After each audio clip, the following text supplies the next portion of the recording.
So if you look at our policy priorities, one of the things that we lead with visually is a couple of maps showing the level of housing cost burden across the country. And that's sort of a measure of how many people are paying more than 30% of their income in rent. And while it's really perceived that housing affordability is an urban or suburban crisis, it's not. 5.6 million rural households are paying more than 30% of their income in rent. That's a quarter of rural households. And that is a vast increase over 4 or even 2 decades ago. So as we put in our testimony before Congress in several different instances, housing affordability is the biggest crisis in rural America by far.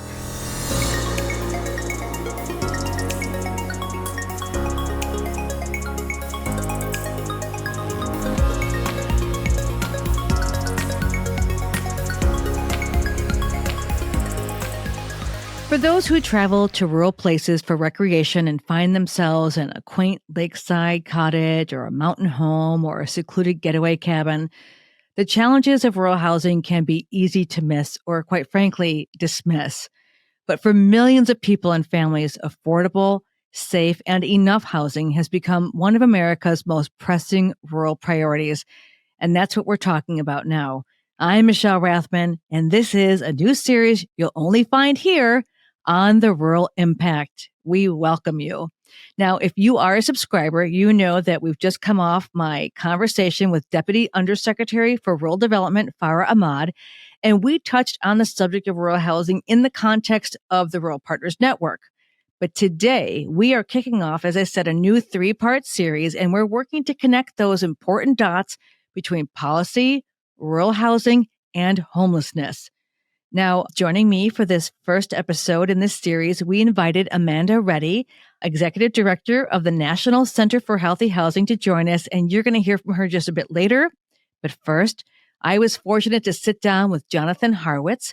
Jonathan is the Director of Public Policy at the Housing Assistance Council, and we cover a lot of real estate, if you will.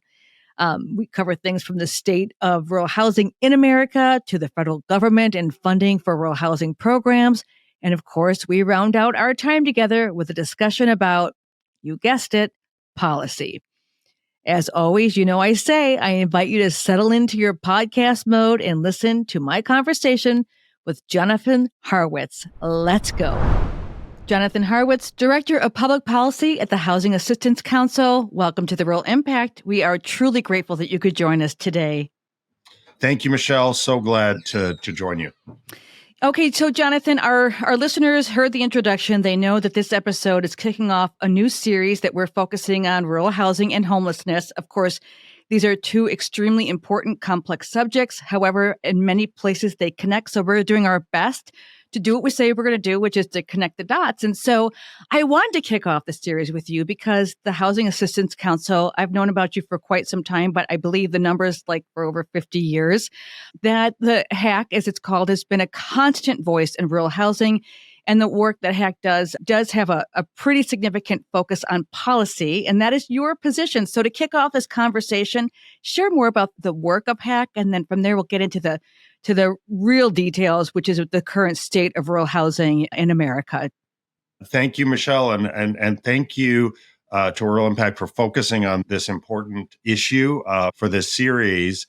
I have been with the Housing Assistance Council for a little less than 2 of those over 50 years. And I will just say that in the prior over 20 years that I've worked on public policy in this area, I always relied on HAC as a voice for rural housing policy.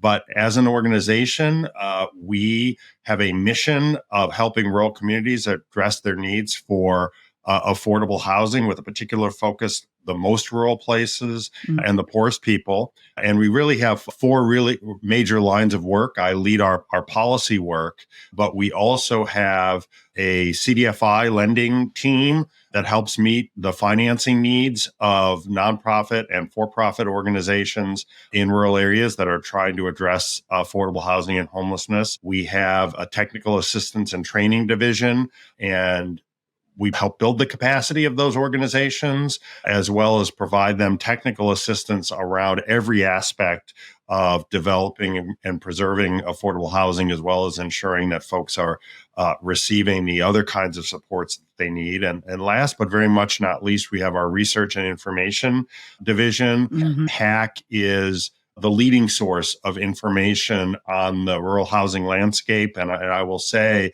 that is often the case in my work. The statistics and other elements of the rural housing landscape that I'm describing here today are really the result of our research and information division. So those are the lines of work that we do. Yeah, and I appreciate that you ended with that, because I have in front of me the 2024 Rural Housing Policy Priorities, and we've had a number of guests on the podcast this year, really with a keen focus. At our core, we want to connect the dots between policy and rural everything possible. And so I cited in our communication back and forth that there was a story very recently in the Daily Yonder, just reporting on what's news, which is the final federal budget. This was the headline for 2024, cuts most of rural housing programs. And I looked on your website and saw this report. So let's talk about that, because I believe that were it not for resources like ours with a rural focus like the Daily Yonder, many folks would not understand the state of rural housing and truly how, not number one, complex, but challenging it is right now. So could you just give us an overview of what that looks like? And then we'll talk about some of the policy priorities, because the show isn't over. There's still a lot of work to be done.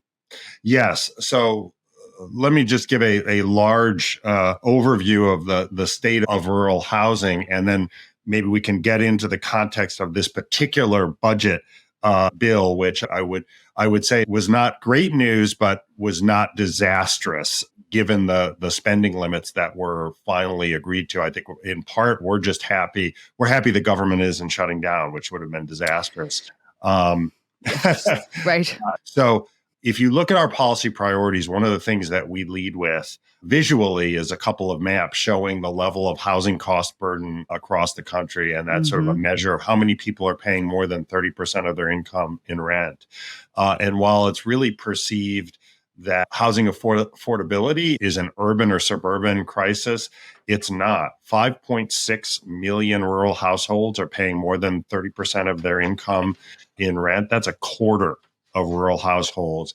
And that is a vast increase over 4 or even 2 decades ago. So as we put in our testimony before Congress in several different instances, housing affordability is the biggest crisis in rural America by far. Secondly, rural America, particularly renters, 44% of rural renters are housing cost burden, many paying more than 50% of their income in rent.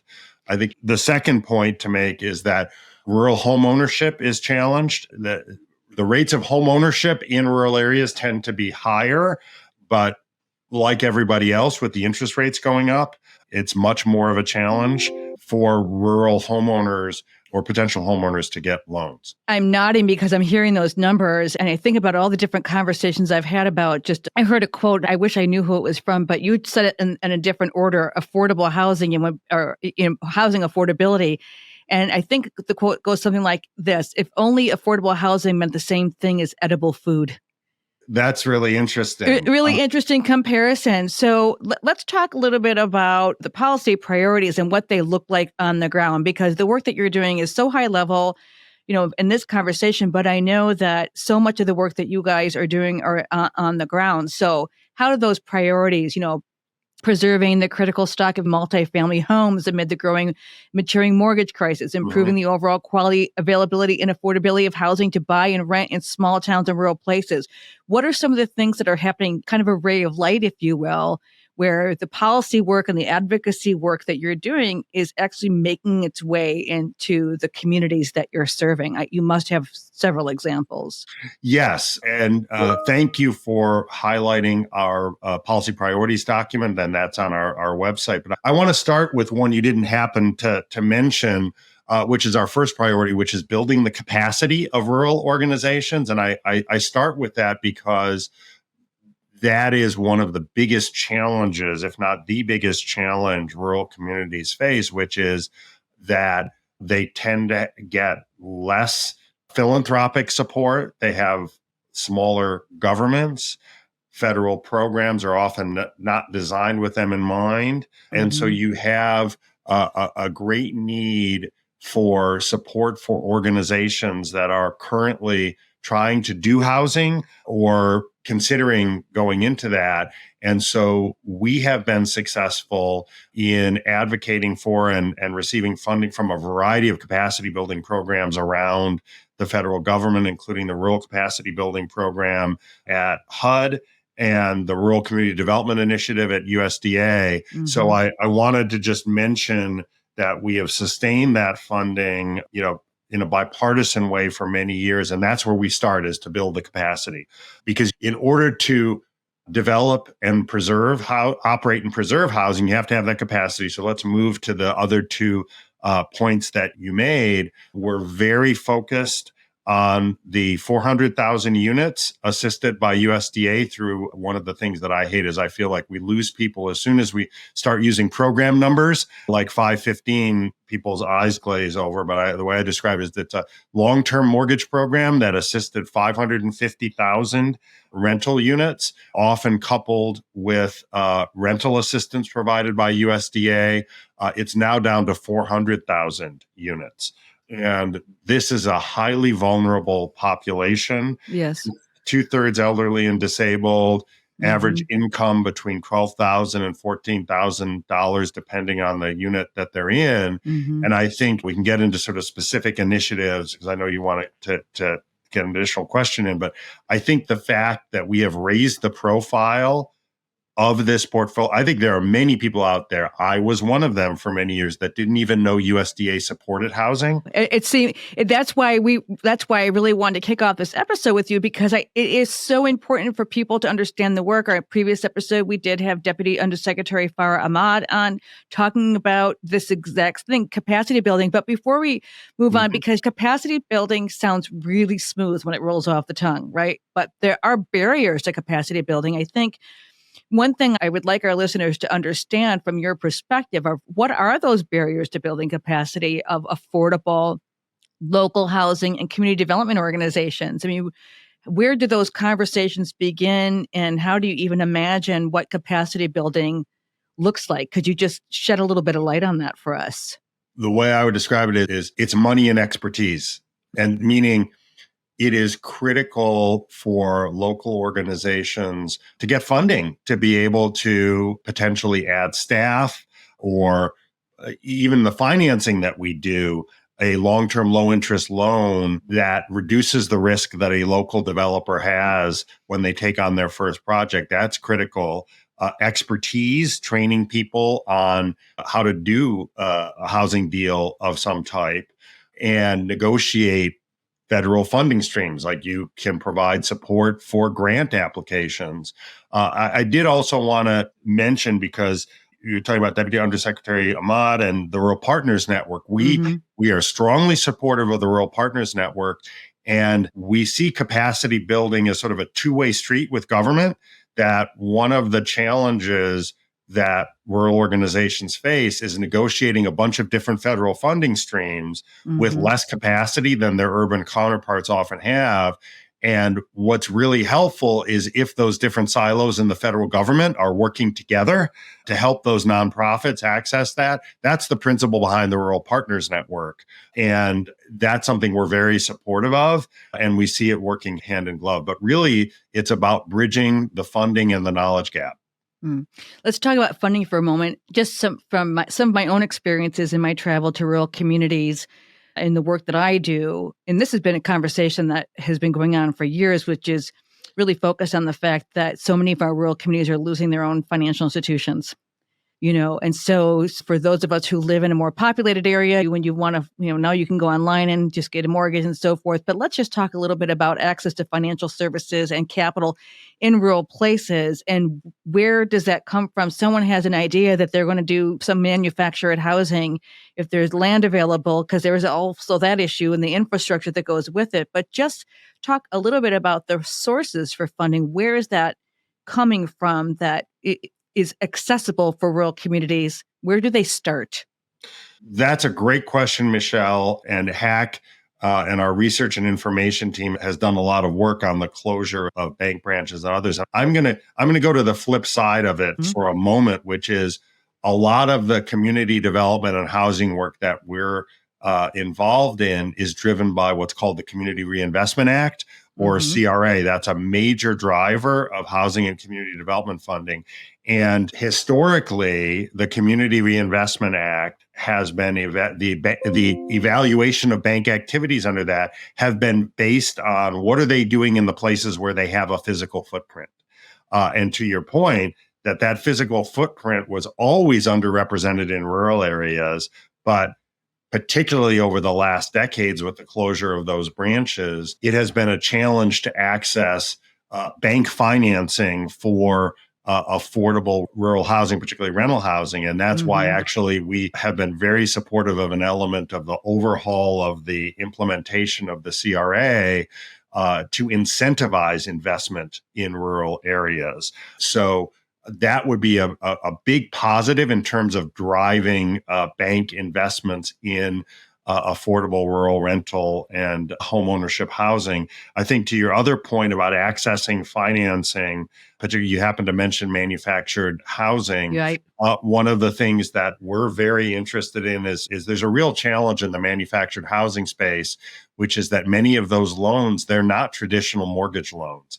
They are more like auto loans, and they're known as what are chattel loans. And one of the things that we've really been working on, including with the Federal Housing Administration, is how do we get more traditional mortgage financing into those properties? Because one of the challenges, you have a lot of people, there have been headlines about private equity purchasing manufactured home communities and raising rents drastically. So, and really a lot of people I think they don't realize that in their mind, they think the challenge with manufactured housing is quality. They have a vision of what it is. And yes, there are quality challenges, but often it's not the quality of the housing that's the issue. It's the quality of the financing. A bad loan, and it's not secured by the property. So that was I happen to pick on manufactured housing because that's an area that's really important. It's something that could be so promising, creates such vulnerability. I wrote something yesterday that said, where there's no transparency, trouble follows. And we've heard this over and over again. So, all right, so manufacturing housing, has its challenges, but then we've got the stock of affordable and quality rural housing. And as it happens, April is National Safe Housing Month, I believe is how it goes. And so we know it's a challenge, the ripple effect, Jonathan, in terms of just being able to attract talent to a community for any particular industry without housing. And of course, people being able to grow and thrive in place. So let's talk about the stock of affordable and quality rural housing, and then some of the policy considerations to make sure that we have these needs are being met and that we're not addressing this with like Band-Aids. How do we go from year over year to say the problem's not getting worse, but here are some things that are making it better, and here are the things we need to do to keep going to improve this condition to the point where we're not finding ourselves so challenged anymore. Is that possible? Well, I wouldn't still be doing this work if I didn't think it was possible. That's good to hear. Unfortunately, what I often say is the one thing federal policy can't do is build a time machine to go back in time to when the housing was cheaper to build or preserve. And that's why preservation of precious stock is absolutely critical, because if you lose it, then 10 years later, you're often trying to replicate that housing at a much higher cost and starting from scratch. So that's why we're extremely focused, as I mentioned, on the USDA 515 portfolio. And we are very excited that there is strong bipartisan support for a no cost policy change that would enable better financing for those properties to attract new private and public sector financing. And that no-cost piece is to decouple the mortgage from the rental assistance that I mentioned previously, so you can leverage other sources of financing. I want to be quite clear. That doesn't mean there will be no additional cost to either the federal government or other public sector entities. It's estimated that's going to take about $30 billion of financing over the next 3 decades to sustain this 400,000 unit portfolio. And we believe that the federal government needs to make investments into that, but it doesn't have to make all the investments. It can be a mix, as we've seen in what I call HUD world. There has been a very significant initiative over the past 13 years called the Rental Assistance Demonstration, which has implemented a very similar model to redevelop a lot of public housing. Has it meant that there isn't a need for a massive federal investment in the public housing stock? No, there needs to be one, but it has managed to maintain and improve the quality of that stock in a way that we need to do on the USDA side. And right now, there are bipartisan bills in both the House and the Senate, to the extent that the Senate 2 weeks ago or 3 weeks ago had a hearing on bipartisan housing proposals. And basically 90% of the hearing was spent on this bill, the Rural Housing Service Reform. Wow. That's great to hear. That's great to hear, Jonathan. I mean, we could have this conversation for a couple more hours, I think, because the day that we're recording this, we've just seen terrible weather all over the country. So many rural places, their homes wiped out, entire communities wiped out with their homes. And, in totality, we've got a lot of challenges. We've got to be able to be resilient, build those back up. And I think that the work that you all are doing is so informative. And the last question I want to ask you, and I ask this of everybody, is what is in your advocate's toolkit?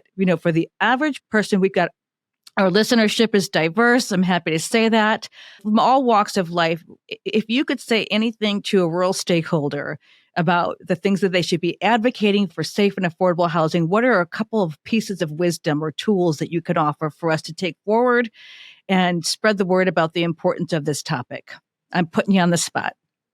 Well, thank you. I think that is great. And I really appreciate the fact that you're asking people across a spectrum of rural stakeholders about that, because I think one of the things that's really striking to me in rural communities is that nobody says that's not my job and that's not my area of expertise. Everyone is sort of thrust into everything. And so housing, what I would say is, for my advocates toolkit, is be very concrete in talking about the housing challenges that you are facing, and use very specific examples of rental housing or homeowners who are struggling to make repairs.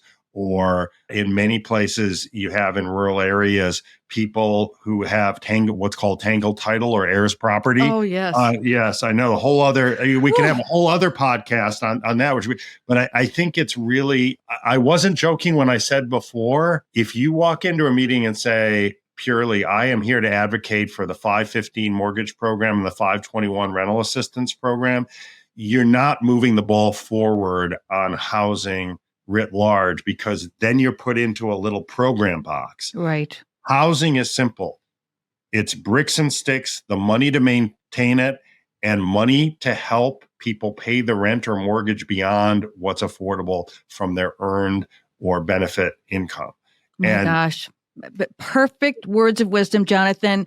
Honestly, it's been an honor to have you here. You're welcome back anytime. Any policy news that you want us to know about, send it our way. We're going to make sure that we share it with people.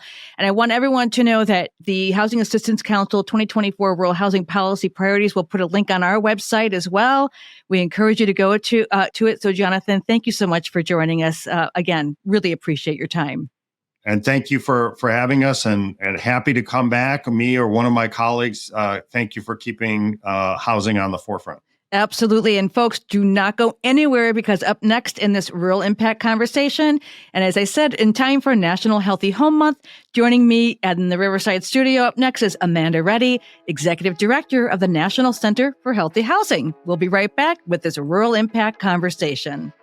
About 346 million. That is how many results that came up when I Googled the term rural organizations, which of course is interesting, but with those kinds of results, it may be difficult for your organization to gain visibility in a crowded field. I'm Michelle Rathman, and that's where the Rural Impact comes in. If you lead or belong to an organization serving rural populations, professionals, and communities, we invite you to explore opportunities to partner with us, and that includes working with us to help you expertly tell your story and share your work, contributions, and yes, your impact. And if you're hosting a rural-centered conference, talk to us about podcasting with you on location. including hosting and recording a lively panel discussion for replay and sitting down for conversations with your leaders, guests, and speakers. We invite you to explore all the ways the Rural Impact can help you expand your rural reach. So visit theruralimpact.com, look for our sponsor page, and reach out to us to begin the conversation. Thanks for staying with us. We're continuing our conversation about rural housing on this first episode of a new 3-part Rural Impact series. More on that just a little bit later, but right now I am so pleased, and I really mean that. The way that we met is so, I guess it would be serendipity. Joining me is Amanda Reddy, and Amanda is the Executive Director of the National Center for Healthy Housing. Amanda, thank you so much for joining us here on the Rural Impact. It's great to have you here. Thank you so much, and happy Healthy Homes Month to you and all of your listeners. I would have never known about it if we weren't researching for this. And so, Amanda, I was sharing with our audience before you joined us, just prior in the conversation, we had the opportunity to speak with Jonathan Harwitz. Jonathan is probably the name. Does a lot of policy work at the Housing Assistance Council. And Jonathan and we talked about rural housing inventory challenges. There's plenty of that, access to capital, policies related to lending, for example. We talked about the recent budget that just passed, but our conversation is going to shift over to safe housing, which is healthy housing.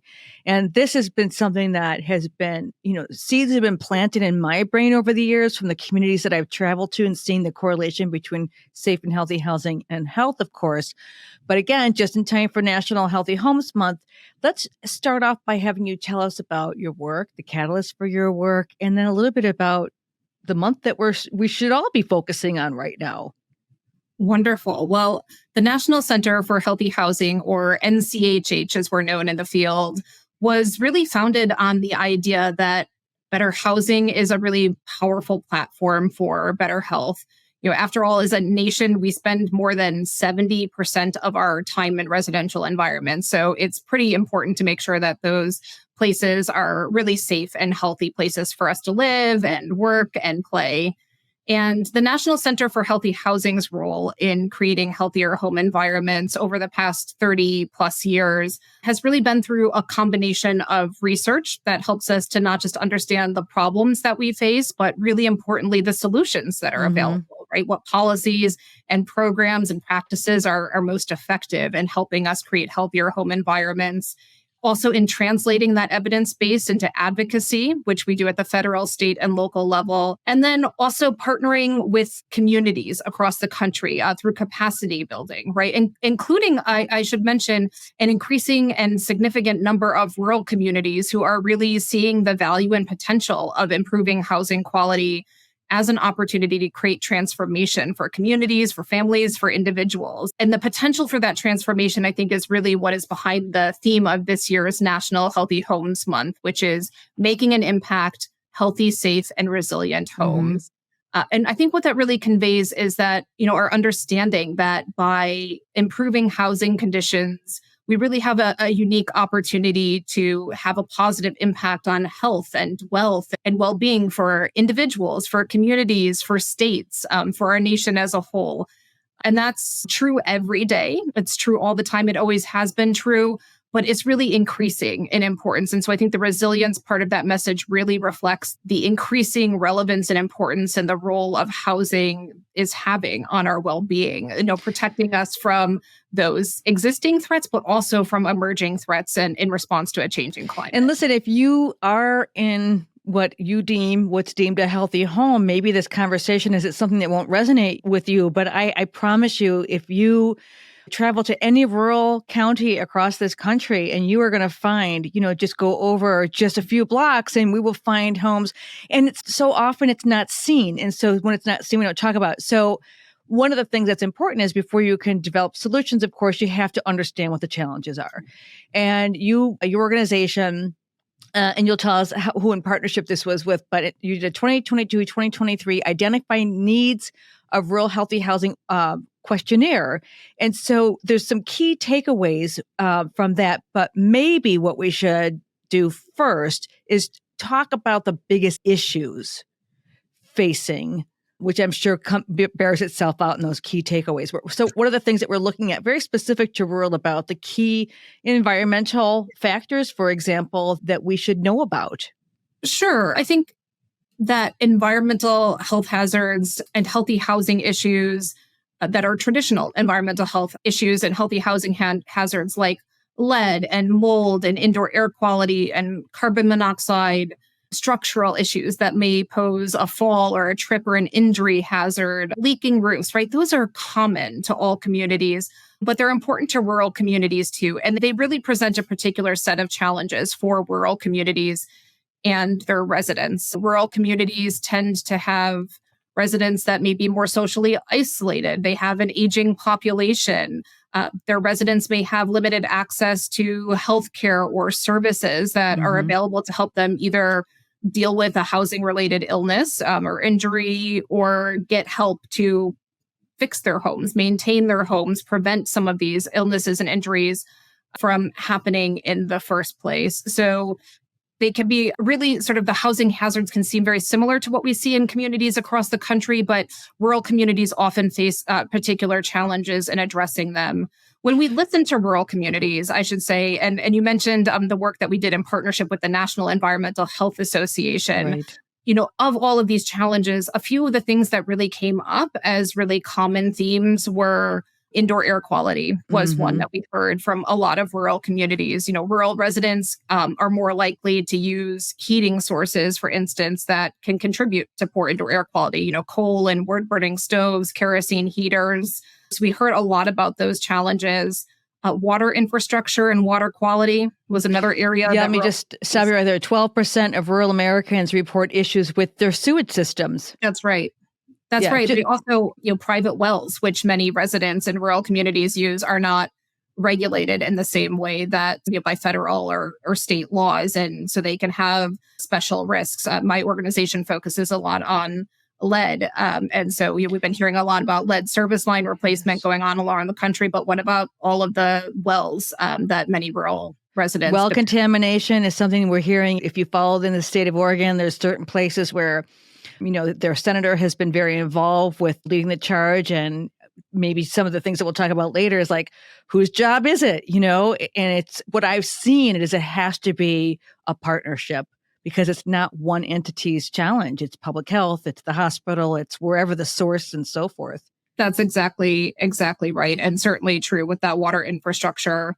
I mentioned already climate change. Climate change is another area that we've been hearing from rural communities that this is an emerging concern, and like a lot of growing attention being paid to wildfires and flooding events, high wind events, extreme heat, extreme cold.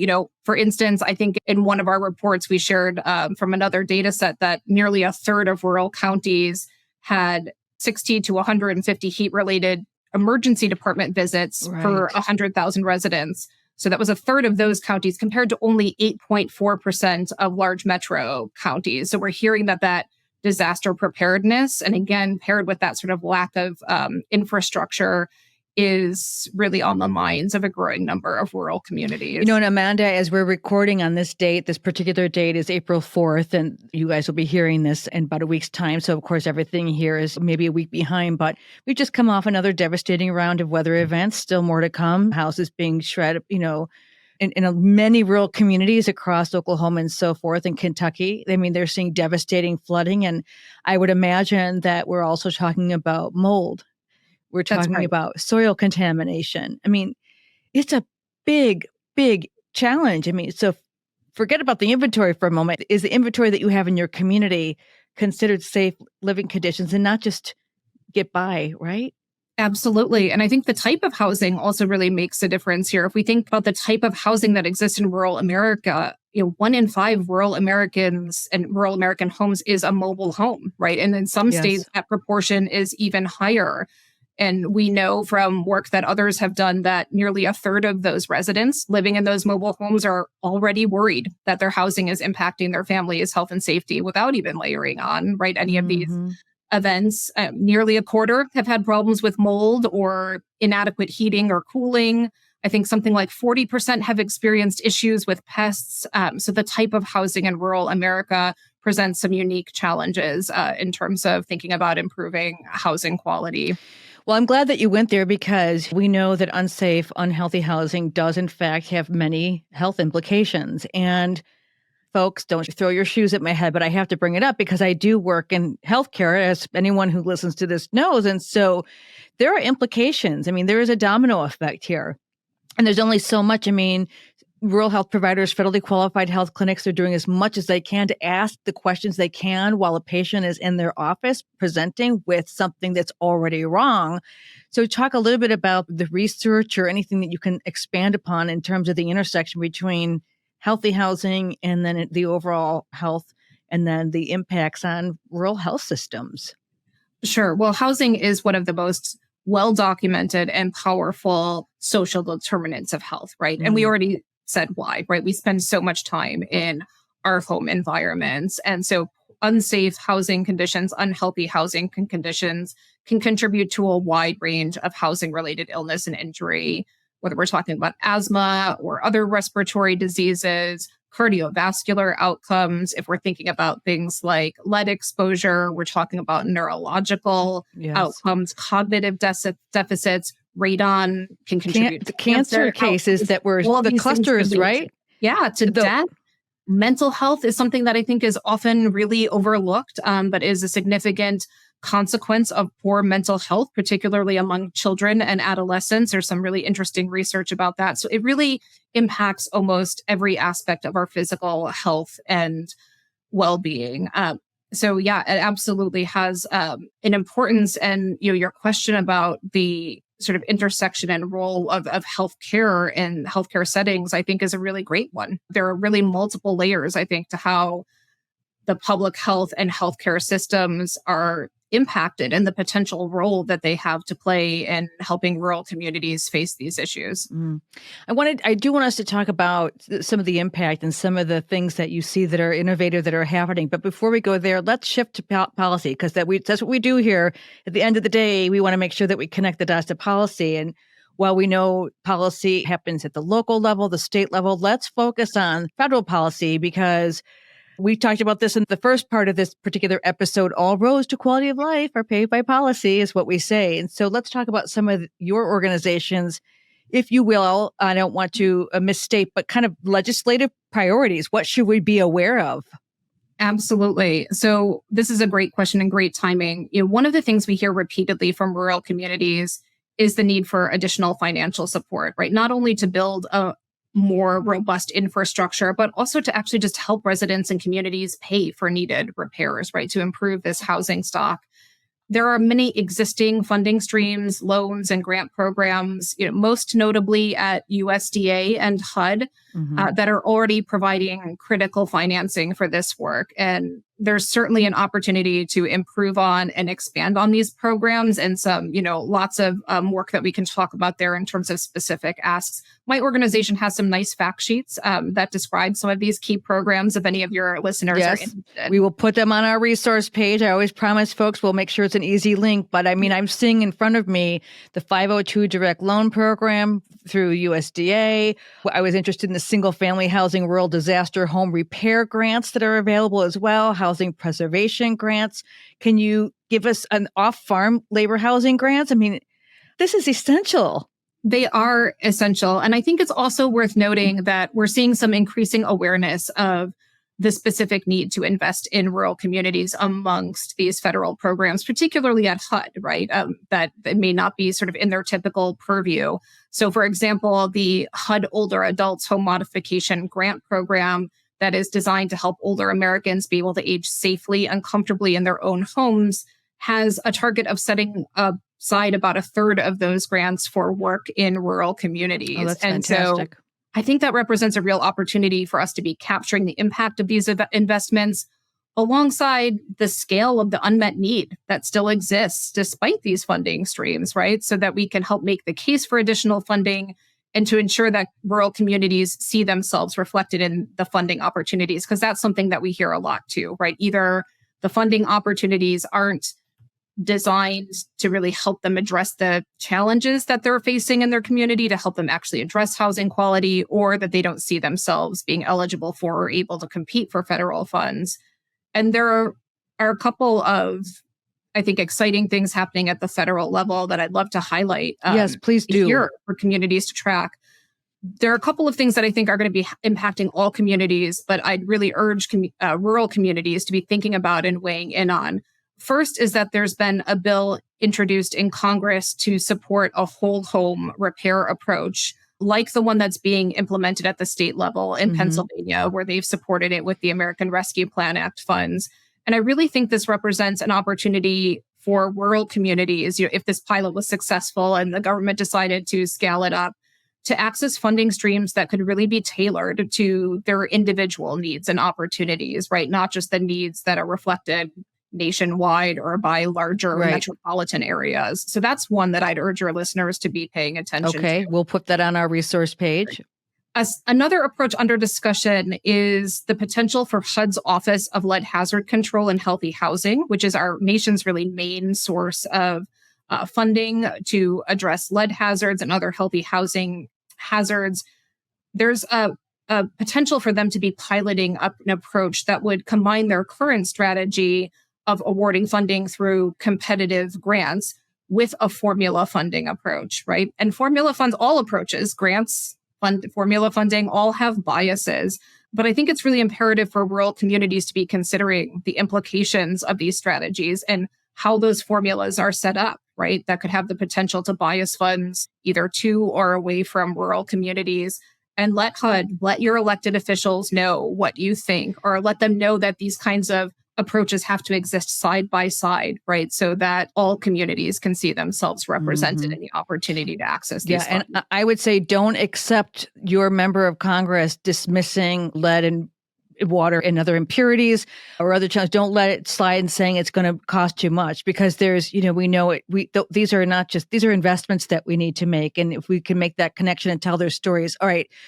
My gosh, I have so many questions I want to ask you. And here's one. So we hear often how challenging it can be to even just navigate. So when we say, yes, a rural community can benefit from this, who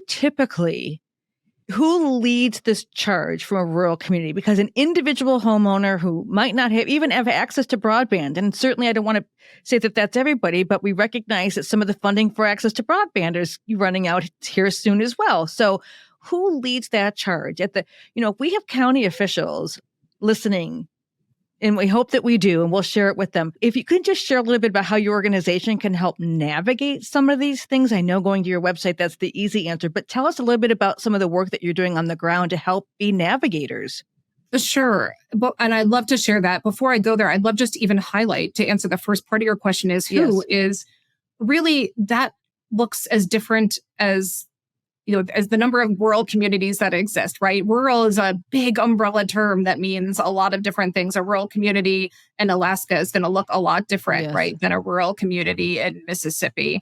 And so a lot of that depends upon the makeup and the infrastructure that exists in a community. I also want to, make the point here that states have a role to play as well in supporting rural communities in two really specific ways.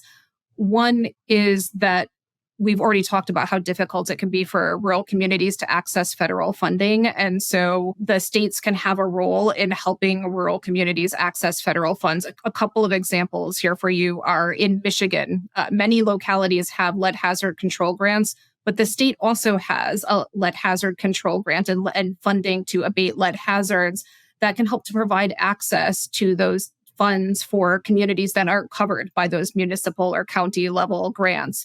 Vermont used American Rescue Plan Act funds to set aside some resources to improve living conditions for residents of manufactured homes, right? Benefiting residents across the state, but certainly residents in rural communities. In New York State, they run a Healthy Neighborhoods program focused on improving housing conditions that benefits a wide range of communities, a lot of the cities that are across the state, but also some of the rural areas that have low population density.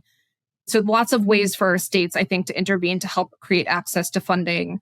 Also, data is another place where states can step in. Rural communities have challenges. First of all, it takes a lot of capacity and specialized expertise to collect analyze and report on data. And then when you're dealing with small numbers, right, it can be hard to know what to do with that. So we're seeing some great approaches from states that are, first of all, taking on that role and that responsibilities, but also doing things like looking at greater numbers of years of data or aggregating rural counties that are adjacent to each other. So instead of just suppressing data, saying, oh, the numbers are too low, being able to actually tell the story of the rural areas in their state. So I know I haven't answered your question yet, but I really just wanted to highlight. No, I think it's so essential for us to understand that information because it is so complex. I think that what you're saying to me is so encouraging is that there are so many models. It's not like you have to reinvent any wheel. You can still tailor it to what your community makeup is. At the same time, there are models that have a blueprint, if you will. We can say, yes, we've identified. First is to identify the problems, connect those dots, and then look around and see, what other models might be beneficial for you to explore and see if it fits for your needs. That's right. And that's actually a great segue for me to answer the question you actually asked me, which is who is leading this charge and how can they get help? And that is part of NCHH's purpose and reason for existing is to help identify those promising models, to spread the word about them, right? Share best practices and also put communities in conversation with each other. So we have a lot of tools on our website, as you already mentioned. Yes. We'll make sure your listeners have access to them. People can also reach out to us, right? Communities, organizations working in rural communities can reach out to us. You don't have to do this alone. If we don't have the answer or ideas of how to help, we have a vast network of partners who might be able to. And there's a lot to share. At the local level, we're seeing a tremendous amount of innovation, right? Rural communities often will tell us that the standard approaches to healthy housing and improving housing quality don't work for them, right? Whether it's because of a lack of infrastructure or resource or a climate that isn't favorable to regulatory approaches. We've heard about those. Yeah, exactly. Yes. Or the lack of funding or workforce supply chain issues are real, and accessing remote areas comes with additional challenges. So what we see instead is a lot of innovation happening in rural America. As an example, we have one partner at the University of North Dakota that is doing some really interesting work to leverage the public library system to lend out radon test kits to at-risk homes. And that's a really different take on systems change than we think about on a day-to-day basis, but it's one that's culturally appropriate, it's feasible, and it's getting the job done. And one thing that from my national perspective that I really love about these success stories from rural communities is that it expands the toolkit for everyone, right? Yes. For all communities. We had one of our colleagues at the Cold Climate Research Center in Alaska who told me once about overcoming barriers in remote areas of that state. Like if you can make it work in the Arctic, you can make it work anywhere, right? No excuses. Because exactly. to your point, we should all be advocates. It shouldn't just be my house that's healthy. It needs to be your house too for us. One begets another. Oh my gosh, Amanda, we could talk. This is an endless conversation because we didn't even get into some of the more intimate aspects of it, just like for home safety to prevent slips and falls. You're looking at the entirety of this issue. And I love that. Every room of the house, if you will. I am so thrilled that you're bringing awareness to this issue. And you're right. We could fill an entire podcast series with all of the innovation and the promising models that we're seeing coming out of rural communities across the country. I urge people to reach out and find out more, to learn about how you might get into action to help create healthier home environments in your area. Absolutely. It starts with one conversation. That's right. One voice is not enough, but one voice is all you need to get started. And Amanda, we'll stay in touch. I think I'm just so appreciative that we found each other when we did. It was just so timely for this series. Everything for a reason, as they say. So please, we'll make sure that we put all your contact information up on our website. Go get curious. We know that some of the things that we talk about on this podcast, they're not meant to be light subjects. But at the end of the day, we always hope that these conversations are enlightening you. And what Amanda shared to me was certainly enlightening. So again, thank you for joining us. Thank you so much for having us. Okay, remember I said any resource materials we cite, we'll do our best to share that with you on our website, both in the show notes and under our resource tab. We work to make it very easy for you. Just go to theruralimpact.com. Pretty simple. And you'll find all that and so much more there. And speaking of more, I need to tell you that we will be continuing this series, hearing next from the author, and it's just an amazing book, Families on the Edge, Experiences of Homelessness and Care in Rural New England. And that is Elizabeth Carpenter's song. I would never lie to you. You are not going to want to miss this conversation. She's fascinating, and her research is just mind-blowing in this bigger picture conversation that we're having. So lastly, before we sign off today, I want to be sure to acknowledge and thank our associate producer, Bria Corsaro, always appreciative for her help, our creative director, Sarah Staub, and as always, a thanks to Jonah Mancino for his musical talents. If you are not following us on social yet, we hope you'll start doing that today. Be sure to subscribe to The Real Impact from our website. Go to any place where you like to listen. We're everywhere. We're working to just build that library. And be sure to subscribe on our website, because that's where you're going to get our post-series blogs packed with resources and some reflections. You get a little more sense of where I'm coming from. Again, we thank you for joining us, and we'll see you next time on a new episode of The Rural Impact.